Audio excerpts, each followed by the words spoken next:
میں نے کہا کہ فاطمہ اس ہستی کا نام ہے کہ جہاں بحر امامت ایک طرف بہ رہے تھے اور دریائے امامت دوسری طرف بہ رہے تھے، بحر نبوت اور دریائے امامت کو ایک جگہ پر ملانے والی بی بی کو فاطمہ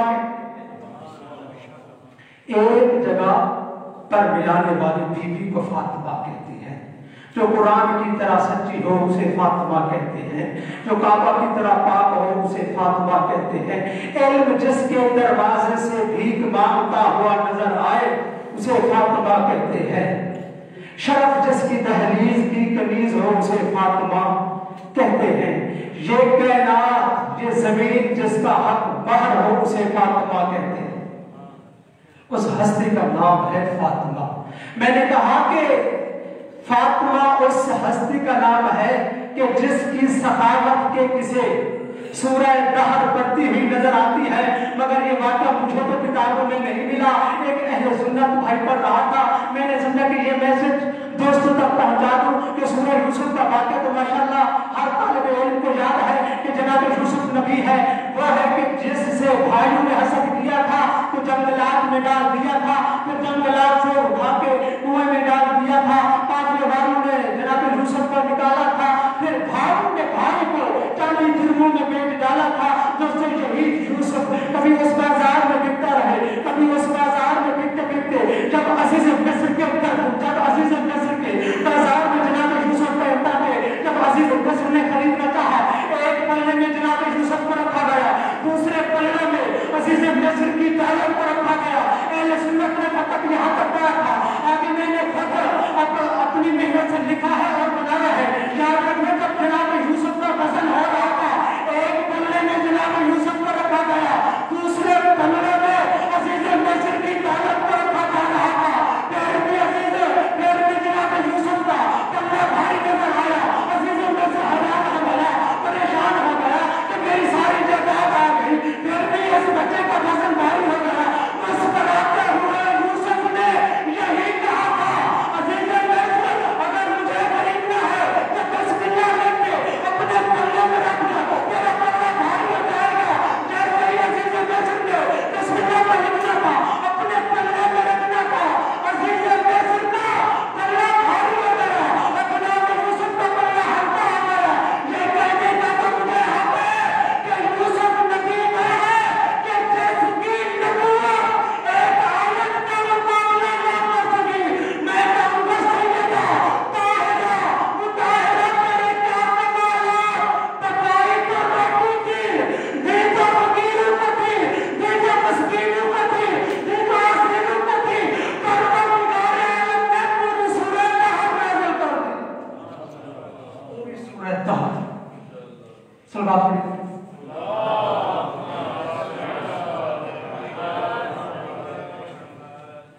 کہ سیدہ، اور یاد رہے کہ مولوی طبقے میں پڑھنا ایسے حکیم جان دینے کے برابر ہے۔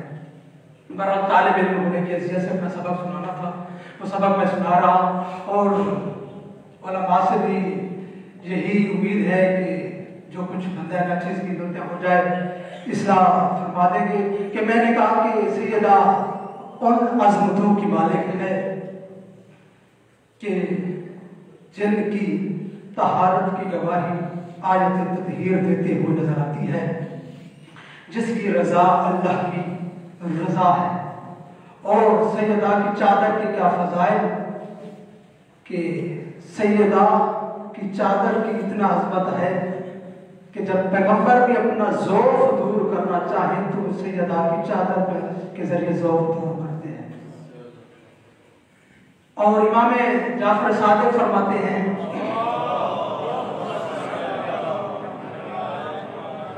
امام فرماتے ہیں کہ یاد رکھو اس شخص کے لیے زمین پر چلنا حرام ہے کہ جس کے دل میں میری دادی زہرا کی محبت نہ ہو،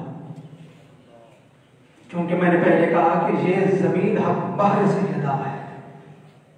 جب علی کا عقد ہو رہا تھا نا تو پیغمبر اعظم رسول اکرم تشریف لائے، کہا سیدہ میں نہیں، یہ میں حق بحر وہ بیان کر رہا ہوں جو فرش پر طے ہوا۔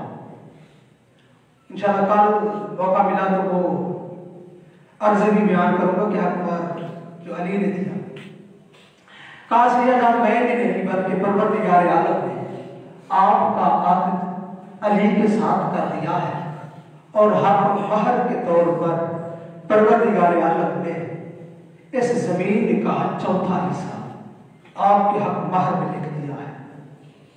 مسکراتی ہوئی سیدہ نے کہا بابا مجھ زہرا کو یہ علی سے عقد تو قبول ہے، مگر یہ مال دنیا تو یہ عام عورتوں کا ہوا کرتا ہے، میں تو آپ جیسے سردار نبی کی بیٹی ہوں۔ جبریل نازل ہوئے کہا اے محمد اللہ فرما رہے ہیں کہ میری آمد اللہ سے یہ بھی کہہ دو کہ ہم نے اس پانی کو بھی آپ کے حق مہر میں لکھ دیا ہے۔ سیدہ سے جیسے پیغمبر اعظم نے کہا بیٹی کہ اللہ کہہ رہا ہے کہ ہم نے آپ کا عقد علی کے ساتھ کر دیا ہے، اور حق مہر کے طور پر اس پانی کو بھی آپ کے حق مہر میں لکھ دیا ہے۔ خدا کی قسم سیدہ نے مسکرا کر کہا بیٹا بابا یہ علی سے عقد تو مجھ زہرا کو قبول ہے، یہ حق مہر تو عام عورتوں کا ہوا کرتا ہے، میں تو آپ جیسے سردار نبی کی بیٹی ہوں۔ جبریل پھر نازل ہوئے، کہا اے محمد اللہ کہہ رہا ہے کہ میری کنیز کو یہ پیغام دے دو کہ جتنا یہ پہاڑ پائے جاتے ہیں، پورا عرض پر جتنا پہاڑ پائے جاتے ہیں، ہم نے سیدہ کے نام لکھ دیے ہیں، ہم نے سیدہ کے حق مہر میں لکھ دیا ہے۔ جیسے ہی رسول اعظم تشریف لائے، کہا بیٹی اللہ کہہ رہا ہے کہ ہم نے پہاڑوں کو بھی آپ کے حق مہر میں لکھ دیا ہے۔ مسکراتی ہوئی سیدہ نے کہا بابا علی سے عقد تو قبول ہے، یہ جو حق مہر آپ بتا رہے ہیں یہ تو عام عورتوں کا ہوا کرتا ہے، میں تو آپ جیسے نبی کی بیٹی ہوں، میں تو آپ جیسے رحمت للعالمین نبی کی بیٹی ہوں۔ خدا کی قسم جبریل نازل ہوئے، آ کر کہنے لگے یا رسول اللہ کہ اللہ کہہ رہا ہے کہ اس زمین پر جتنا اناج پایا جاتا ہے وہ بھی ہم نے سیدہ کے حق مہر میں لکھ دیا ہے۔ پیغمبر اعظم پھر تشریف لائے، کہا سیدہ اللہ کہہ رہا ہے کہ اس زمین پر جتنا اناج پایا جاتا ہے وہ بھی ہم نے آپ کے حق مہر میں لکھ دیا ہے۔ سیدہ نے مسکرا کر کہا بابا عجب ہے، مجھے علی سے تو عقد قبول ہے، مگر یہ جو آپ مال دنیا بتا رہے ہیں یہ تو عام عورتوں کا ہوا کرتا ہے، میں تو آپ جیسے رحمت للعالمین نبی کی بیٹی ہوں، میں تو آپ جیسے سردار نبی کی بیٹی ہوں۔ خدا کی قسم پھر جبریل نازل ہوئے، کہا اے پیغمبر اے محمد اللہ کہہ رہا ہے کہ ہم نے آسمان کو بھی سیدہ کے حق مہر میں لکھ دیا ہے۔ خدا کی قسم پھر پیغمبر آئے، کہا فاطمہ اللہ کہہ رہا ہے کہ ہم نے اس زمین کو بھی آپ کے حق مہر میں لکھ دیا ہے، اس پانی کو بھی آپ کے حق مہر میں لکھ دیا ہے، ان پہاڑوں کو بھی آپ کے حق مہر میں لکھ دیا ہے، اس اناج کو بھی آپ کے حق مہر میں لکھ دیا ہے، اس آسمان کو بھی آپ کے حق مہر میں لکھ دیا ہے۔ سیدہ نے مسکرا کر کہا بابا علی سے عقد جو قبول ہے، یہ حق مہر جو آپ بتا رہے ہیں یہ تو عام عورتوں کا ہوا کرتا ہے، میں تو آپ جیسے سردار نبی کی بیٹی ہوں۔ خدا کی قسم اللہ کی عظمت کو جلا گیا، کہا جبریل میری کنیز سے پوچھ کر آؤ جو میں تم مانگنا چاہتی ہو، میں دینے کے لیے تیار ہوں۔ خدا کی قسم جبریل نازل ہوئے، آ کر کہنے لگے اے محمد اللہ کہہ رہا ہے کہ میری کنیز سے پوچھو، میری آمدہ سے پوچھو، میری سادہ سے پوچھو، میری فاطمہ سے پوچھو، میری فاطمہ سے پوچھو، میری زہرا سے پوچھو، میری مرزیہ سے پوچھو، میری زاکیہ سے پوچھو، جو کچھ لینا چاہتی ہے ہم دینے کے لیے تیار ہیں۔ پیغمبر اعظم اللہ کہہ رہا ہے کہ جو کچھ بھی حق مہر میں مانگنا چاہتی ہے ہم دینے کے لیے تیار ہیں۔ مسکراتی سے یہ بات کہا بابا یہ مال دنیا عام عورتوں کا ہوا کرتا ہے، اگر مجھے دینا بھی ہے وہ عام رات کی تاریکی میں اور آدھی رات تک مصلی عبادت پر بڑے ہو کے اللہ سے یہی مانگ رہے ہوتے ہیں کہ پروردگار عالم میری امت کے گناہگاروں کو معاف فرما۔ اللہ سے کہا کہ اگر مجھے حق مہر میں دینا ہے تو اپنی امت کے گناہگاروں کی شفاعت رکھ دو، اپنی امت کے گناہگاروں کی شفاعت۔ شفیع روز جزا فاطمہ الزہرا، راضیہ بھی ہے مرضیہ بھی ہے، اللہ کے ہر حکم پر سر تسلیم ہونے والی فاطمہ، اور جس پر خدا راضی ہو اللہ اکبر۔ دیکھیں اللہ نے فاطمہ کی رضا اپنی رضا بنایا ہے. فاطمہ کی رضا کو پروردگار عالم نے اپنی رضا بنایا ہے. دیکھیں ہم مجلس میں آتے ہیں یہی سوچ کے آتے ہیں کہ اللہ ہم پر راضی ہو جائے. کسی نمازی سے بھی پوچھ لو بھی نماز پڑھتے ہو کس لیے؟ تاکہ اللہ راضی ہو جائے. روزے رکھنے والے سے بھی پوچھ لو بھی تو روزہ رکھتا ہے کس لیے؟ یہی کہے گا کہ تاکہ اللہ راضی ہو جائے. خمس دینے والے سے بھی پوچھ لو خمس دینے والا بھی یہی کہے گا کہ خمس اسی لیے دے رہا ہوں تاکہ اللہ راضی ہو جائے. اور طلاب سے بھی پوچھ لو کہ تم جو علم حاصل کر رہے ہو تو یہ بھی یہی کہیں گے کہ ہم اللہ کی خوشنودی کے لیے کر رہے ہیں, اللہ کی رضا کے لیے کر رہے ہیں. ہر خطیب سے بھی پوچھ لو تم جو خطابت کرتے ہو کس لیے؟ وہ بھی یہی کہے گا کہ تاکہ اللہ مجھ پہ راضی ہو جائے. ماتمی بھی یہی کہتا ہے کہ مجھ سے اللہ راضی ہو جائے. نوح پڑھنے والا بھی یہی کہتا ہے کہ اللہ مجھ سے راضی ہو جائے. ہر طبقہ یہی کہہ رہا ہے تاکہ اللہ ہم سے راضی ہو جائے. یہ ہر بندہ یہی کہتا ہے کہ اللہ مجھ سے راضی ہو جائے. اور پیغمبر کی بارگاہ میں چلتے ہیں, پیغمبر سے ہی پوچھ لیتے ہیں کہ اللہ کیسے راضی ہوتا ہے. تو پیغمبر نے ارشاد فرما دیا اور یاد رکھنا اگر اللہ کا راضی رکھنا ہے پہلے میری بیٹی فاطمہ کو راضی کرو تب اللہ راضی ہوگا. یہ کہنے کا تو مجھے حق ہے کہ مجھے سمجھ نہیں آتی کہ جس پر فاطمہ ناراض ہے وہ کیسے راضی اللہ بن گئے. فاطمہ صلوات پڑھیے.